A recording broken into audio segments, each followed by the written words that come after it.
নমস্কার বন্ধুরা, ডাব্লিউবি মোটিভেশনে তোমাদের সবাইকে স্বাগত জানাই। আশা করি সবাই ভালো আছো।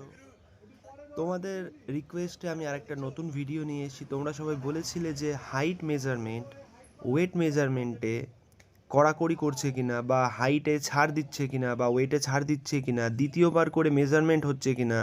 এই জন্য তোমাদের জন্য আমি আরেকটি ভিডিও নিয়ে এসেছি। তোমরা অবশ্যই ভিডিওটা প্রথম থেকে শেষ অবধি দেখবে, স্কিপ না করে। কারণ এই ভিডিওতে আমি তোমাদেরকে বলবো যে হাইট আর ওয়েটের মেজারমেন্টের কী ক্রাইটেরিয়া আছে।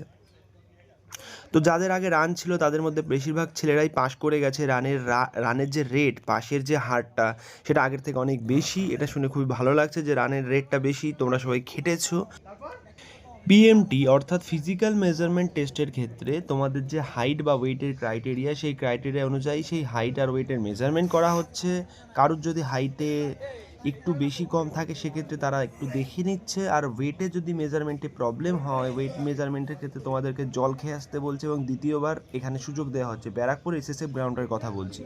ব্যারাকপুর এসএসএফ গ্রাউন্ডে সবাইকেই সুযোগ দেওয়া হচ্ছে দ্বিতীয়বারের জন্য। আর মেজারমেন্টের ক্ষেত্রে প্রথম দিকে যে কড়াকড়িটা করা হয়েছিল সেরকম কড়াকড়িটা এখন অতটা করা হচ্ছে না। মেজারমেন্টে এখন একটু প্রেশার কম আছে। তোমরা সবাই নর্মালি মেজারমেন্ট করতে পারো, অসুবিধা হলে আরেকবার দুবার মেজারমেন্ট করছে। আর ওয়েটের ক্রাইটেরিয়া যেটা আছে, ওয়েটের ক্রাইটেরিয়াতে ওয়েট একটু আধটু কম হলে তোমরা জল খেয়ে নিতে পারো, কলা খেয়ে নিতে পারো, নিয়ে আবার আধ ঘন্টা মতো পরে গিয়ে লাইন দিয়ে তোমরা ওয়েট মেজারমেন্ট ওটা করে নিতে পারো। ওয়েট মেজারমেন্টের ক্ষেত্রে ক্রাইটেরিয়াতে খুব একটা সমস্যা করছে না। ওরা জিনিসটা দেখে নিচ্ছে একবার দুবার, তারপরে তোমাদেরকে আর একবার চান্স দিচ্ছে। আর হাইটের ক্ষেত্রে যেটা বলবো, যে যাদের হাইট পুরোপুরি 167-র কাছাকাছি, তাদের ওই হাইটটাতে কোনো সমস্যা হচ্ছে না, কিন্তু কম হলে সেক্ষেত্রে ছাড় দিচ্ছে না। সুতরাং ওই যে চাপিয়ে দেওয়া ব্যাপারটা, সেটা এখন আর করা হচ্ছে না।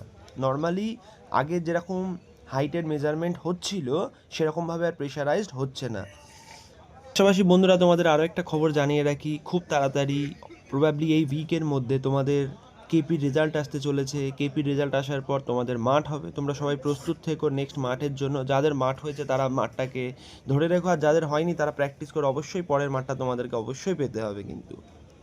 সুতরাং এখন থেকে মাঠ প্র্যাকটিস করো। ওরা কিন্তু মাঠের বেশি টাইম দেবে না, ফটাফট মাঠটা ডেকে নেবে, মাঠ কমপ্লিট করিয়ে নিয়ে মেন্স ডাকবে।